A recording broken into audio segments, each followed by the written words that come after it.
Video వచ్చి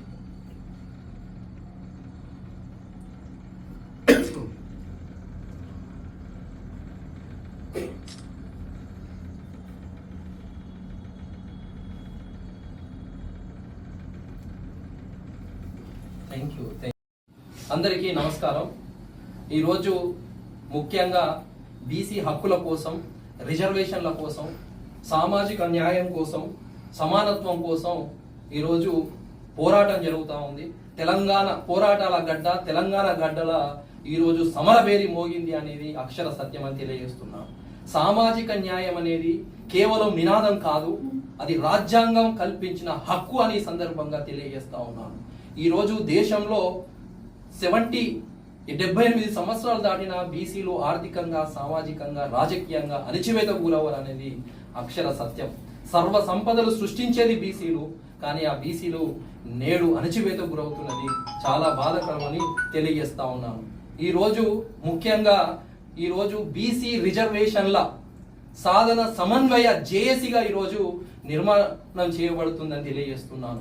దీనిలో ముఖ్యంగా యువతకు కీలక పాత్ర పోషిస్తాము. న్యాయవాదులు, డాక్టర్లు, కుల సంఘాలు, ఎంబీసీలు, సంచార జాతులు, అర్ధ సంచార జాతులు, ఆటో డ్రైవర్ల నుంచి కార్పొరేట్లో ఉన్న వరకు ప్రతి ఒక్కరు కూడా దీనిలో భాగస్వామ్యం చేసుకుంటాము. అందరినీ కలుపుకపోతాము, అన్ని కుల సంఘాలను కలుపుకోతామని తెలియజేస్తా ఉన్నాను. ఎన్ని జేఏసీలు ఉన్నా కూడా మేమందరము సమన్వయం చేసుకొని ముందుకు పోతామని తెలియజేస్తున్నాను.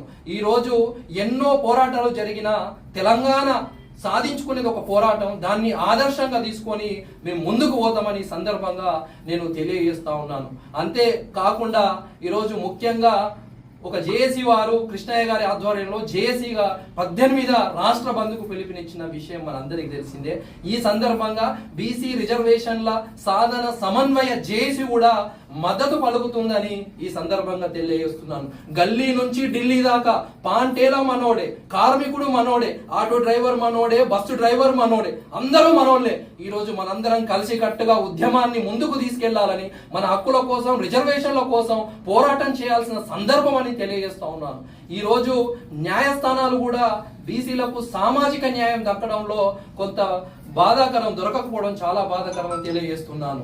అంతేకాదు ముఖ్యంగా ఈరోజు కేంద్ర ప్రభుత్వం యొక్క నిర్లక్ష్యం అనేది క్రిస్టల్ క్లియర్ కనబడుతుంది. స్థానిక సంస్థల రిజర్వేషన్లో 42% కోసం ఈరోజు రాష్ట్ర ప్రభుత్వం జీవో నంబర్ 9 ఇచ్చింది. దానికంటే ముందు వారు అసెంబ్లీలో ఏకగ్రీవంగా చేసి గవర్నర్ ద్వారా రాష్ట్రపతికి పంపిస్తే అక్కడ బిల్లులు పెండింగ్ పెట్టిండ్రు. ఆ తర్వాత మళ్ళీ అన్ని పార్టీల మద్దతుతో అసెంబ్లీలో ఏకగ్రీవం చేసి మళ్ళీ గవర్నర్కి పంపిస్తే అక్కడ కూడా పెండింగ్ పెట్టింది. ఈ నిర్లక్ష్య వైఖరి మీరు వదులుకుంటే ఈరోజు కుర్చీలు కదులుతాయని ఈ సందర్భంగా హెచ్చరిస్తా ఉన్నాను. సామాజిక న్యాయం కోసం ఈరోజు దేశం మొత్తం ఒక అగ్నిజ్వాలలాగా ఈరోజు ముందుకు సాగుతామని తెలియజేస్తున్నాను. అంతేకాకుండా అన్ని జేఏసీలతో కూడా సమన్వయం చేసి మా కార్యాచరణ కూడా మేము మొదలు పెడతాము. కార్యాచరణ కూడా రానున్న రోజుల్లో తెలియజేస్తామని తెలియజేస్తున్నాను. జై బీసీ, జై బీసీ, జై బీసీ, జై బీసీ.